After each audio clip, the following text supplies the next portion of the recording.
Yorana, merci de nous recevoir en ce dimanche de confinement. La population de Tietimouri a consigné à domicile, pas totalement, les sorties dérogation en poche bien plus facilement qu'en mars dernier. Difficile de tordre le cou à des habitudes bien ancrées comme se rendre au marché, au culte et faire ses courses. Une circulation qui diffuse invariablement le virus. Elle met en péril l'hôpital aujourd'hui saturé de malades, pour la plupart non vaccinés. Nous irons prendre le pouls de la structure hospitalière avec vous, Lucille Guichet-Tidao. Nous vous retrouverons dans une poignée de minutes. Et dans ce contexte particulier, la scission entre pro et anti-vaccin est palpable, une position sur laquelle a été claire l'Église catholique. Vaccinez-vous, exhorte le pape François, lui-même vacciné. Un message relayé par Monseigneur Jean-Pierre Cotenceau aussi. Nous verrons ce que nous dira le vicaire général de l'Église catholique tout à l'heure. Joël Oumiron est l'invité de ce journal. Limiter la propagation du variant Delta en restant chez soi, certains n'y croient pas. Ils nous l'ont confié hier soir, juste avant le couvre-feu. Une sortie en famille ou entre amis pour profiter du plein air avant de rester cloîtré entre quatre murs et son jardin. Et on ne se posait pas la question de savoir comment on allait occuper son dimanche. En 1998, la mâchoire de Teahupo était déjà le spot des haïtos du surf, comme vous le verrez à la fin de ce journal. Notre Fénois d'antan reviendra sur la compétition de la Gotcha Tahiti Pro. Parce que l'hôpital sature, les autorités confinent et en ce premier dimanche de rester à la maison, premier constat, dérogation à la main, la population solidaire pour continuer à vivre une vie normale. Tour d'horizon avec Rohan Potorou et Sandroli.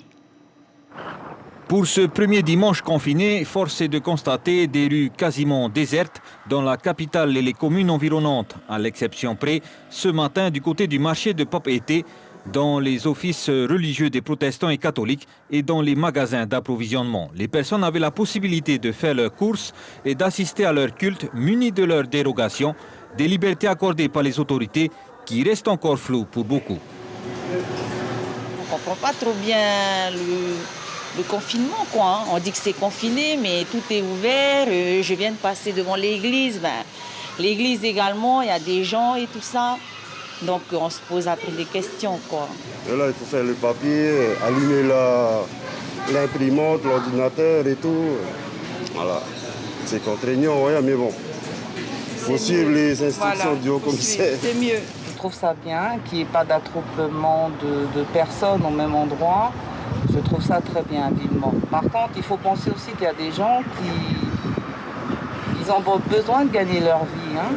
Et pour faire respecter le confinement, plusieurs contrôles ont été mis en place au niveau du marché de Pop-Été. Aucune infraction à relever. Par contre, du côté des contrôles routiers, les verbalisations tombent. Sur 45 minutes de contrôle, on a eu plus d'une dizaine de personnes qui ont été verbalisées parce qu'ils circulaient. Ils essayaient de passer sans...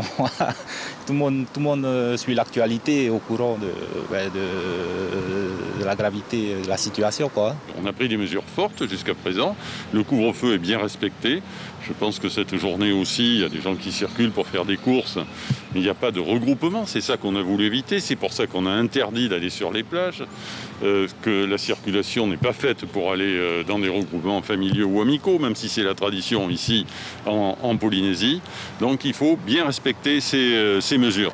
Et justement, du côté des plages publiques, tous les sites étaient déserts aujourd'hui. L'interdiction a été largement respectée. Aucune activité humaine à l'horizon.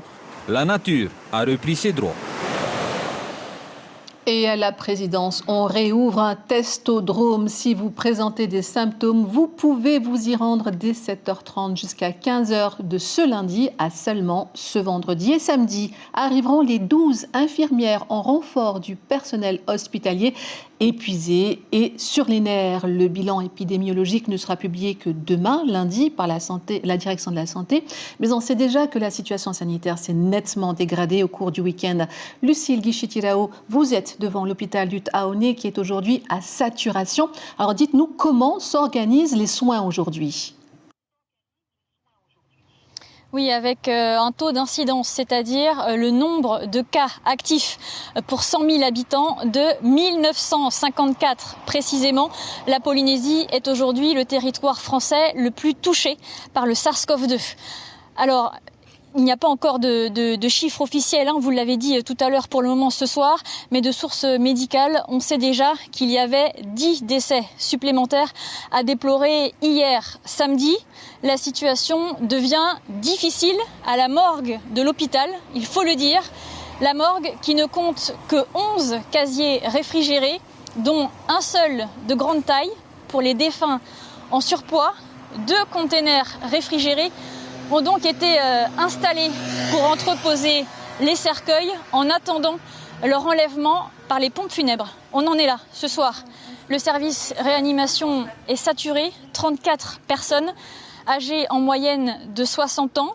Aucune d'entre elles n'est vaccinée. Les patients sont installés dans d'autres services, aux urgences, dans les hôpitaux périphériques et désormais également dans les cliniques. Dans ces conditions, les Evasan Interil sont également sous très forte tension. Les premiers renforts sanitaires doivent prendre leur service mardi. Ce matin, une réunion s'est tenue au Haut Commissariat et l'hôpital, tout comme les syndicats hospitaliers, demandent désormais les moyens militaires. Personnel médical tente Evasan, car se pose bien évidemment la question des autres pathologies et de la continuité de soins sur un territoire vaste comme l'Europe et avec une épidémie qui touche 23 îles. Merci infiniment Lucille Thilaou-Guichet pour cette information qui est glaçante, on peut le dire. La contamination va se poursuivre de façon exponentielle ces prochains jours en raison du trop faible taux de couverture vaccinale. La vaccination qui se poursuit dans le reste des archipels comme au Tuamotu où un vaccinodrome a été installé à Ho. Iseult Butcher-Ferry, maire de l'île, répond à Mathieu Allot. C'est les 62 personnes qui ont été, depuis le début de la semaine, qui ont été inscrits ici à la mairie. Ils étaient tous présents et ils ont réussi à vacciner tout le monde. Et la vaccination s'est passée dans des bonnes conditions? Des bonnes conditions. Les gestes barrières ont été respectés et tout. Mes pompiers étaient sur place, il y avait du personnel. J'ai mis en place du personnel. Nous-mêmes, les Tawana, nous étions là pour accueillir les gens, pour les rassurer aussi. Tout s'est très bien passé. Je suis vraiment satisfaite. Et Jacques Rénal, le ministre de la Santé, sera l'invité Café Radio de ce lundi matin. Il est resté ouvert. Le marché de Papeete a accueilli ses habitués dès 4h30 jusqu'à 10h. Une ouverture en mode dégradé puisque seule la partie alimentaire liée au commerce de détail de produits maraîchers, de viande et de poissonnerie était accessible aux personnes munies d'une attestation de déplacement. James O, Jacques Damour. 5h du matin au marché de Papeete. Habituellement, cette rue est noire de monde, mais à cause du confinement, très peu ont fait le déplacement. Je me suis déplacée avec mes papiers parce que quand je suis arrivée, la DSP m'a demandé et j'avais mes papiers de justificatif. Voilà. Parce que j'ai pas envie de payer 16 100 pour venir faire les courses pour ma famille. Les mesures de restriction, ça t'a pas découragé ce matin? Si, un peu, mais c'est normal. C'est une maladie qui est vraiment grave qui est en train de se passer là. Ça augmente de plus en plus le taux de maladie.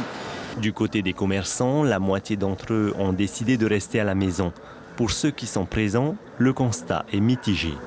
Ça permet un peu de gagner de sous. C'est notre gagne-pain dans la semaine, parce que dans la semaine, on ne peut pas venir. Parce que je vais dans les fabous, je travaille, je plante et ainsi de suite. C'est un grand travail, ça. Tu sais, fabous seulement dit de la boue, c'est comme ça, mais attention, il faut venir le faire. Pas facile. Les gens, ils ont peur de venir. Pas beaucoup de monde. Il n'y a personne. On s'est posé la question pourquoi on est venu. Ça, c'est presque pas rien, on est venu. Mais sinon, je vais faire avec, peut dire. Consciente de leurs difficultés, la directrice du marché de Papeete tente de trouver des solutions sans enfreindre les restrictions sanitaires. Nous leur proposons par contre dans la semaine de venir en journalier pour qu'ils puissent quand même pouvoir écouler leurs marchandises parce que beaucoup d'entre eux vivent principalement de des ventes dominicales. En attendant la fin du confinement, les policiers sont bien présents sur le terrain pour contrôler les justificatifs de déplacement. Et en ce dimanche d'Assomption, les catholiques et les protestants ont pu se rendre au culte quand d'autres religions avaient choisi de fermer leur église. Eux ont préféré profiter de la dérogation qui est prévue. Nicolas Suire, Patita Savea. Peu de fidèles dans cette église, pourtant tout est prévu en matière de distanciation sociale. De jolis rubans orange pour imposer le mètre réglementaire entre chaque membre, jusqu'aux horaires décalés entre chaque messe. Il y a toujours 4 messes. Par contre, ils ont changé donc les horaires d'une demi-heure pour pouvoir en fait permettre le nettoyage entre autres et aussi que les gens ne se croisent pas. C'est une bonne chose, ça, tu penses ? Ça dérange pas, je veux dire une demi-heure, surtout pour moi, me lever une demi-heure plus tard, c'est pas forcément mauvais, non? C'est déjà pour se protéger tout le monde par rapport au virus qui court en ce moment. Pas de procession du 15 août, voilà 2 ans que cela dure. De quoi mettre le moral des catholiques dans leurs chaussettes.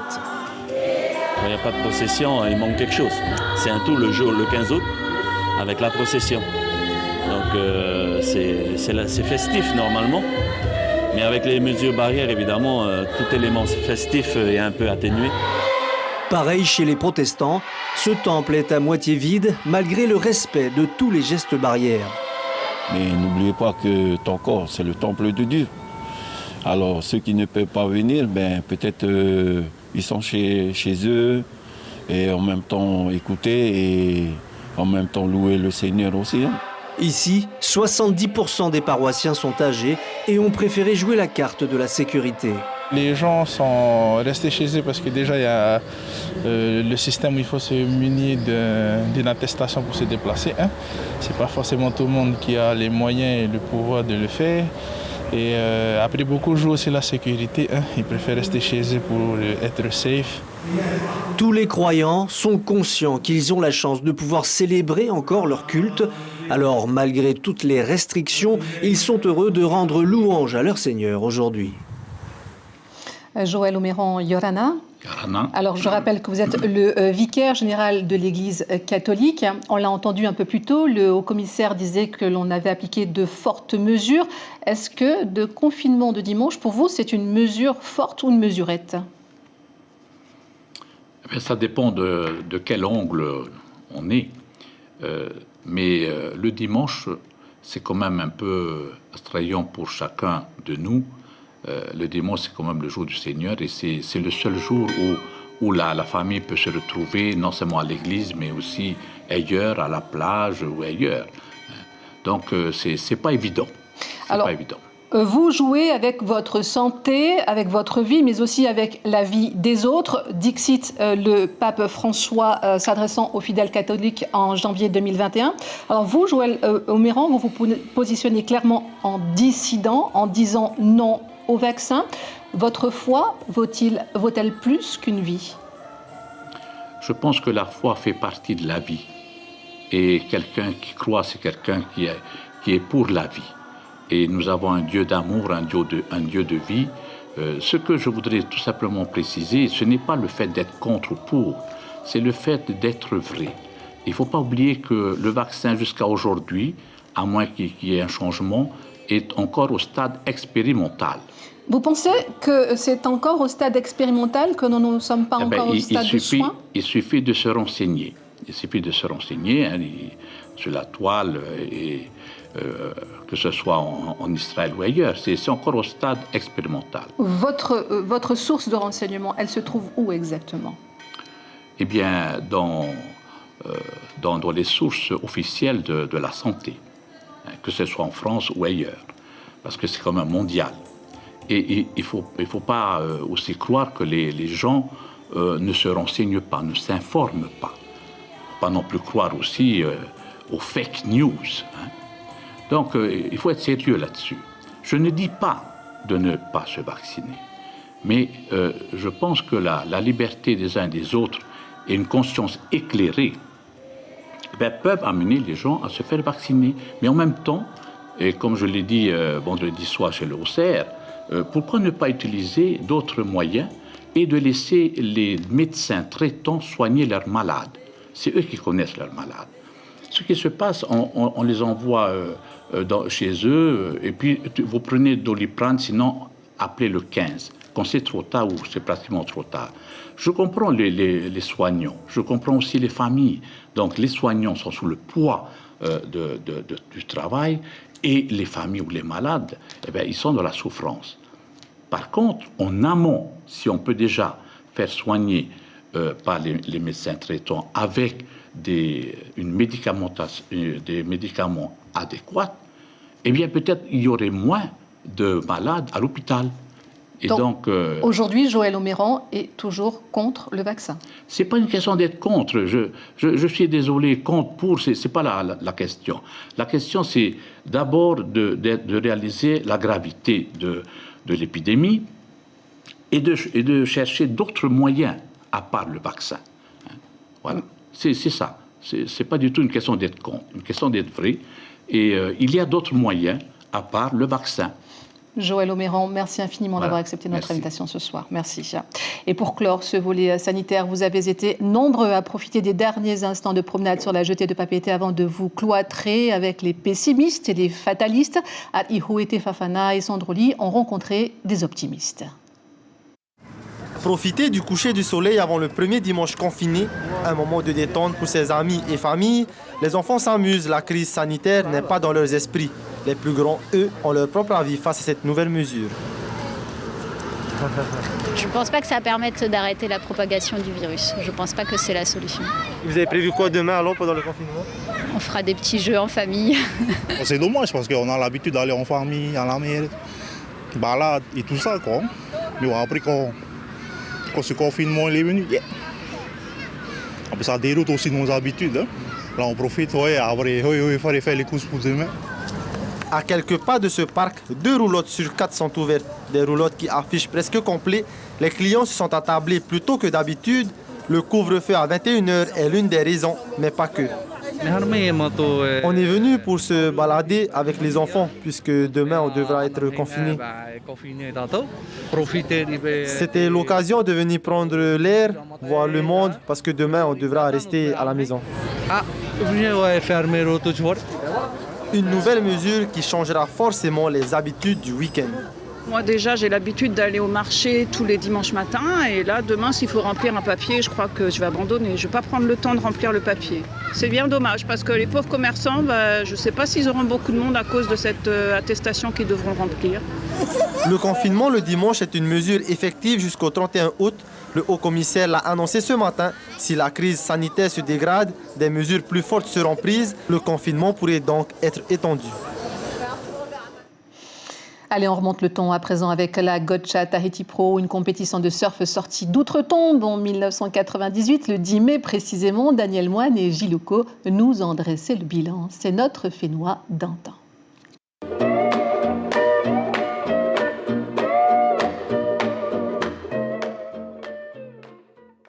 Deuxième place, second place of this Tiopa. Déçu de voir les juges lui attribuer la seconde place du concours, Conan Ace quitte le podium. En regardant les images de la finale, on peut comprendre aisément la frustration de l'Hawaïen. Mais en décortiquant un peu plus la meilleure vague de Kobe Aberton, le vainqueur, on constate que les juges ne manquent pas d'arguments. Ça a été radical, mais je pense que Kobe était quelques pieds de plus à l'intérieur. Donc ce qui faisait vraiment la difficulté pour sortir de ce fameux tube. D'ici quelques années, plus personne ne se souviendra de ce petit incident. Tous les spectateurs présents ne retiendront qu'une seule chose, le swell fantastique qu'a connu la compétition vendredi et samedi. Je sais pas, il y a certainement des vagues aussi fortes que ça en Indonésie, c'est très possible. Moi, j'en ai jamais vu. Et de l'avis de pas mal de juges, de pas mal de spécialistes, c'est la vague la plus épaisse, la plus creuse, la plus méchante qu'ils aient jamais vue. On a eu un swell incroyable, historique, qui a appelé du courage, beaucoup de courage des surfeurs qui sont venus de tous les coins du monde. Donc pour ça, c'était beaucoup de chance. Et comme je disais tout à l'heure, on n'a pas eu de blessés, donc ça fait encore meilleur. Voilà, tout a été bien fait en Polynésie pour ce Gotcha Tahiti Pro. Reste au monde entier à le découvrir. tous les surfeurs qui étaient présents, ils vont le raconter. Tout le monde va savoir. Dans tous les magazines, il y aura ces photos de ces vagues incroyables en couverture. Il y aura des dizaines de pages dedans. Le surf est né en Polynésie. Ceux qui ont chevauché la vague gauche de Havai pourront dire maintenant « Je connais le berceau de la glisse ». Voilà pour l'actualité de ce 15 août 2021. On retiendra que l'hôpital est sous tension. La forte progression des contaminations aux variants met en péril la structure hospitalière aujourd'hui saturée de malades, pour la plupart non vaccinés. Avant de se quitter, notez les temps forts de la semaine. Mardi, justice avec la comparution immédiate pour homicide involontaire à Roahiné. Mercredi, le conservatoire fait sa rentrée. Jeudi, on vaccinera au lycée Diadème et Lamennais. Nos amis de la presse écrite font leur une sur les cliniques privées appelées en renfort pour La Dépêche et pour Tahiti Info. Pas de une pour l'instant. À suivre sur notre antenne, un téléfilm français, Monsieur Lazare, et votre série américaine Empire. L'information continue sur le net, reprend radio dès 5h30 avec Ibrahim Ahmedazi et Carlos Natois. Demain soir, retrouvez votre nouveau duo de la semaine dès 18h30, Belinda Tumatariri et Ayata Tadahou à 19h. Le Big Swell pour nous dire au revoir. Image Tim Prevot, montage Teiva Libé. Prenez soin de vous et à bientôt.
Retrouvez ce programme en replay sur notre site internet.